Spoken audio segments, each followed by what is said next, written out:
Bonjour Kevin Fournier. Bonjour Jérôme.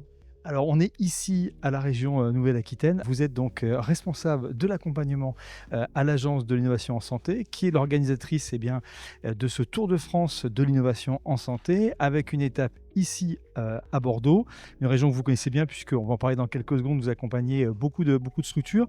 Ma première question, Kevin, c'est quoi en fait ce Tour de France de l'innovation, et bien sûr pourquoi avoir choisi la région de Nouvelle-Aquitaine et bien sûr Bordeaux?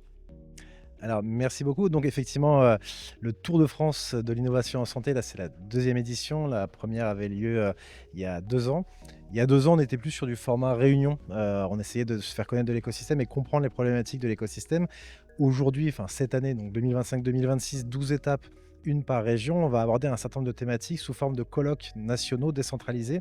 L'idée, c'est de pouvoir, d'une part, aborder 12 thématiques différentes qu'on porte dans notre feuille de route. Et deuxième objectif aussi, mettre en lumière, dans le cadre de cette thématique, les innovations qui sont développées en région. Donc la première étape sur le financement a eu lieu à Marseille en avril dernier. Et là, Bordeaux, sur la recherche clinique, Bordeaux, parce que la Nouvelle-Aquitaine, un gros écosystème en recherche clinique. Et Bordeaux, une ville dans laquelle j'habite aussi. Donc, c'était aussi un petit clin d'œil pour se dire que voilà, on pouvait mettre en avant pas mal d'initiatives et d'entreprises super innovantes sur le territoire néo-aquitain. Alors, ce qui est positif et preuve en est la thématique de cette journée, c'est qu'aujourd'hui, on a vraiment une prise de conscience d'un changement de paradigme avec l'incorporation du numérique partout. Et le numérique va permettre finalement de mieux soigner les gens, hein. C'est quand même ça le nerf de la guerre lorsqu'on est dans le monde de la santé. À la fois parce qu'on peut mieux prévenir, on peut mieux anticiper les défaillances, on peut mieux personnaliser les thérapies. Et il faut aussi tout ça le sécuriser. Et un des enjeux, et on voit bien, ça a été une des thématiques de la discussion, était de comment s'assurer que le transfert des données d'entrepôts de santé vers les différents stakeholders de l'écosystème se fait de façon fiable, sécurisée, etc. Et donc pour moi, ça c'est très positif. Ce qui est ressorti quand même dans tout ça, et qui a été répété à plusieurs fois, c'est quel est le modèle économique derrière tout ça? Qui paye? Qui paye quoi? Comment on finance ces entrepôts de santé? Comment on finance le transfert de la donnée, la sauvegarde de la donnée? La donnée appartient à qui? Etc. etc. Donc tout ça, c'est des choses qui sont aujourd'hui au cœur des discussions. Et ce que nous, on a apporté avec mon témoignage, ça a été de dire la donnée, elle est aussi au sein des dispositifs implantables. Et ces mêmes questions se posent aussi pour les dispositifs médicaux et pas uniquement pour les données de santé au sens large. Alors moi je m'appelle Julien-Aymeric Simonet, je suis directeur des parcours de soins à l'Institut Bergonié et également directeur innovation données et santé numérique. Donc c'est très important pour l'Institut Bergonié d'être présent dans cette grande journée autour de l'innovation en santé, parce que nous sommes à la fois un acteur qui veut améliorer la situation des patients qu'on soigne, et ça intervient à la fois dans le cadre de projets de soins et également dans un projet de recherche également qui sont toute la vie du patient. Ce qui est important pour nous, c'est d'être main dans la main avec ceux qui créent des innovations qui ont un apport, et on va travailler ensemble pour créer de l'innovation technique pour arriver à de l'innovation médicale. C'est-à-dire qu'on associe des choses qui sont nouvelles et qui ont un impact, mais qui ont un impact positif.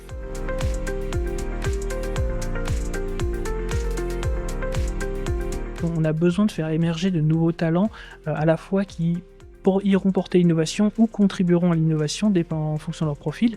Et on s'aperçoit que la santé ou le domaine de la donnée de santé n'est pas un domaine prioritaire, en tout cas top of mind pour la plupart des étudiants. Et dans ce cadre-là, en fait, on a été approché par l'ENSAI, donc qui est l'école de statistique de l'Institut Polytechnique de Paris, pour un data challenge qui à la base était une opportunité pour nous d'échanger avec Polytechnique. Et finalement, en portant un sujet un peu novateur, les étudiants ont vraiment plongé, commencé à travailler sur les données de santé, ont développé de nouvelles méthodes statistiques inconnues pour nous, ou en tout cas inconnues dans la sphère pharmaceutique, pour mieux analyser les données de santé, trouver des nouveaux savoirs. Et les rapports qu'ils ont produits, alors que c'est des étudiants de 3e cycle de master, donc ils n'ont pas encore d'expérience professionnelle, vont au-delà de nos compétences techniques. Quand on entend le responsable de l'innovation d'un grand laboratoire pharmaceutique français qui explique que confronté à des étudiants qui sont dans un parcours à Polytechnique, ils ont du mal à comprendre l'ensemble des mécanismes qui sont mis en œuvre par ces étudiants qui sont donc la génération de tout de suite demain, ça veut dire que ça va tellement vite qu'il faut que nous, en termes de politique publique, en termes de politique de formation, on se pose les bonnes questions sur ce que seront les métiers de demain et surtout sur ce que seront les compétences dont on aura besoin demain. Alors, quand on parle de l'écosystème et donc notamment de l'accompagnement que vous faites, est-ce que ici sur le territoire, vous notez des spécificités, peut-être des aspects un peu plus singuliers qu'on peut voir en région Nouvelle-Aquitaine par rapport à d'autres régions? Il y a beaucoup d'initiatives en recherche clinique, notamment portées par le CHU.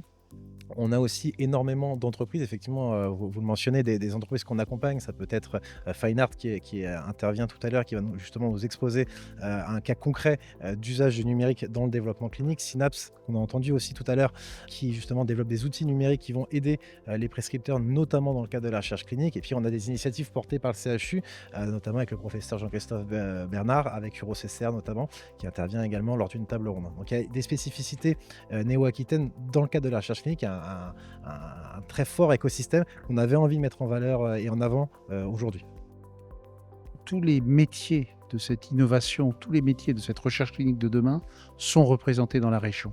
Et effectivement, tout l'enjeu pour notre cluster, c'est d'arriver à faire travailler ensemble des entreprises incroyablement performantes, quantitativement peut-être moins importantes que dans des régions qui ont plus de densité comme l'Île-de-France. Typiquement, on peut donner un exemple dans le numérique, typiquement qui nous concerne aujourd'hui, les tiers-lieux d'expérimentation numérique. Il y en a 2 en région aujourd'hui. Il y en a un qui est coordonné à Poitiers et qui rayonne sur le CH de La Rochelle, et le deuxième qui est coordonné par le CHU de Bordeaux et qui rayonne sur le CH du Pays Basque. Donc vous voyez qu'on essaye de mailler le territoire, à la fois par tous les acteurs de la chaîne de valeur et à la fois géographiquement.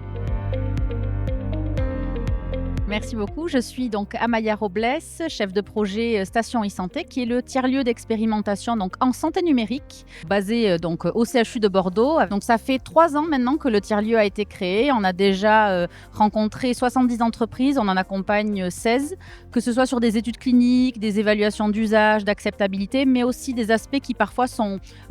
c'est plus difficile de se faire accompagner, notamment le système d'information hospitalier, comment on s'y intègre, la protection des données dans un hôpital, c'est aussi un sujet très important. Bonjour et merci pour l'invitation. Donc Clémence, je travaille pour Unitech depuis 4 ans et je suis Startup Manager sur la filière santé spécifiquement. Et dans ce cadre-là, on travaille donc avec Station e-santé pour l'évaluation et l'accompagnement des projets sur le versant économique, donc plutôt business. Et l'histoire entre Unitech et Station e-santé, c'est dès le départ parce que finalement, via Bordeaux Care Lab et la première sélection des projets, ça a fait des premiers candidats à test pour les expérimentations au sein de Station e-santé. Et depuis, on a, je pense, accompagné un candidat par an avec SoCute Imaging, donc qui a été lauréat l'année dernière, et cette année, Vulgaroo. On est dans le cours de la 2e édition de ce Tour de France d'Innovation. Vous êtes, vous, Kevin, avec tout votre parcours et bien sûr votre mission actuelle, un regard éclairé de l'écosystème. Qu'est-ce qui manque là aujourd'hui pour que cette accélération de l'innovation numérique, c'est le thématique d'aujourd'hui, puisse se voir auprès des patients, des problèmes de santé, auprès de l'ensemble des territoires? Alors, on l'a abordé, on l'aborde encore aujourd'hui. On a plusieurs aspects. On a l'aspect réglementaire et normatif qui doit permettre justement d'accélérer la prise en compte de ces données dans le cadre des évaluations portées par l'AHS et par l'ANSM. Pour ce faire, il faut effectivement qu'on puisse intégrer dans ces évaluations, ces évolutions du recueil de données. Il faut des outils, il faut du stockage. Donc tout ça est en cours de développement et se développe et on a des super exemples aujourd'hui. Aujourd'hui, il faut qu'on continue dans cette voie-là collectivement pour pouvoir se mettre d'accord sur une réglementation et une évaluation efficace, et c'est seulement à ces conditions qu'on pourra accélérer la mise à disposition des produits de santé via le numérique. Aujourd'hui, pour fluidifier plus encore tous ces process de recherche interventionnelle, on a créé un entrepôt de données de santé qu'on a lancé en janvier dernier. Et cet entrepôt de données de santé nous permet également aujourd'hui de faire de la recherche observationnelle. Et la table ronde de ce matin était hyper intéressante et on a eu un moment, Frédéric Collet qui nous parlait de la qualité du fuel et il parlait des données de santé quand il faisait cette analogie. Et on est entièrement convaincu qu'il a raison chez Stan. Et c'est pour ça que sur l'entrepôt de données de santé qu'on a créé, il nous importait d'aller collecter la bonne donnée, donc en se pluguant sur les logiciels métiers des médecins en ville, en allant enrichir cette donnée qui est présente dans les logiciels, parce qu'aujourd'hui, un logiciel métier, c'est 80% de données textuelles, et c'est une donnée sur laquelle on ne peut pas travailler pour faire de la recherche. Donc cette donnée, on l'enrichit, et ensuite on la structure. Alors évidemment, cette donnée, elle est pseudonymisée, ça veut dire que on peut travailler dessus et retravailler dessus à long terme également.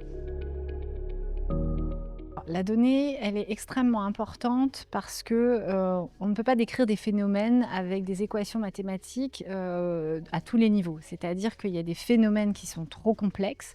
L'histoire d'une maladie, les interventions thérapeutiques qu'on peut faire sur certains patients et comment ça va évoluer. Il n'y a pas de schéma mathématique qui va permettre de décrire le phénomène. Donc, on arrive à un niveau où tout ce qui est mise en équation mécanistique ne fonctionne plus. Donc, il y a un moment où on voudrait quand même pouvoir tirer parti de l'information qu'on a, c'est-à-dire la donnée patient, pour modéliser, mimer la génération des données, donc faire de l'IA générative, et être en capacité, du coup, de comprendre ce qui se passe, de faire de la stratification de patients, etc., etc. Pour avoir cette capacité de recueillir l'information dans la donnée, il faut que la donnée soit de qualité, structurée, suffisamment abondante. Alors évidemment, plus il y en a, mieux c'est, mais on arrive quand même à traiter maintenant les cas, ce qu'on appelle l'IA frugale, en termes de quantité de données, donc peu de données.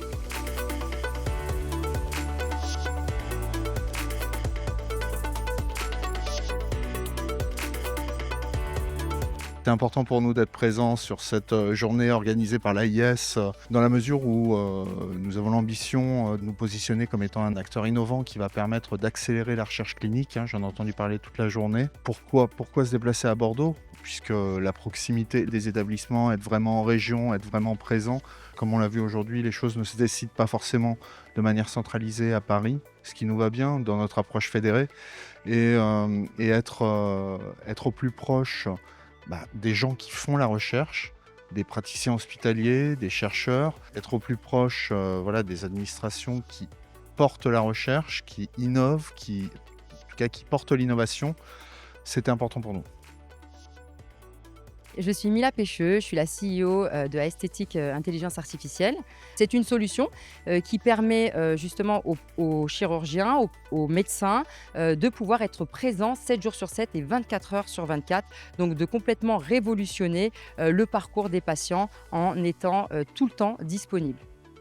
L'IA, elle est aujourd'hui assez intelligente pour pouvoir prendre toutes les informations que le médecin souhaite lui transmettre, d'accord ? Elle va pouvoir donner des recommandations avant une intervention, va pouvoir également être présente après une intervention pour savoir si évidemment le patient est bien rentré à la maison, comment il se sent, est-ce qu'il a bien pris ses médicaments, est-ce qu'il a bien pris contact avec son infirmière pour les soins. Donc c'est vraiment une assistance 24 heures sur 24 et 7 jours sur 7 qui va vraiment changer et révolutionner le parcours des patients.